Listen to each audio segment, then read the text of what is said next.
ដួងចិត្តមានធម៌ដូចពោធិព្រឹក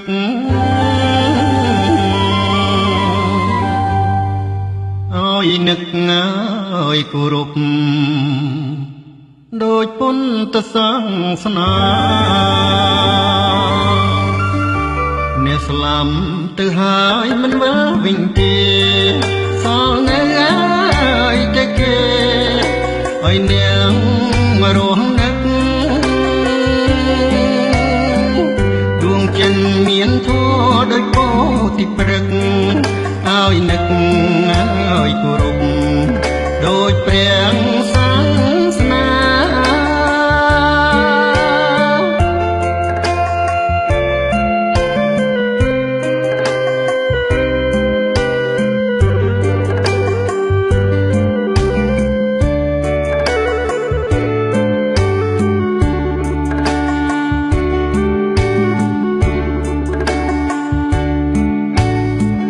ចិត្តស្អាតបរិសុទ្ធដូចនាងតាំងសោបិណ្ឌភ្នែកញ៉ាយប្រមើលដូចអង្គព្រះសាងស្ដារីឯទាំងចិត្តបរិសុទ្ធស្នេហាបិណ្ឌភ្នែកញ៉ាយកាលណាឃើញគូជីវិតវត្ថុក្នុងលោកស្លាប់ហើយតែរស់មានតែគេឈ្មោះនឹងស្នេហាពិតខ្លួនស្លាប់មើលទៅហើយនៅឡើយអាណិតឲ្យគូជីវិតអោបរិទ្ធគ្រប់គ្រា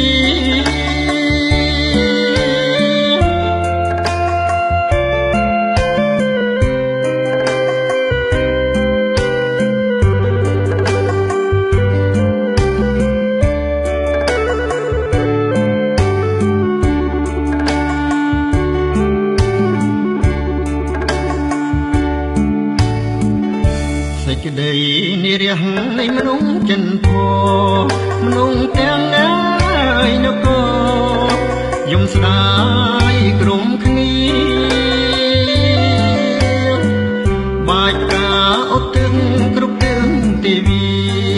ទាំងភ្នែកហើយពរនីជាផ្សែងជុំទៀនដួងចិនសោកស្ដាយខ្លាចជាសម្រែកឲ្យយំអើយឲ្យស្រែកសង្វែកវិញ្ញាណប្រកាសប្រាប់ថាគ្មានអ្វីតំបានចិនល្អងឲ្យធម៌មានប្រៀបបាននឹងព្រះវិ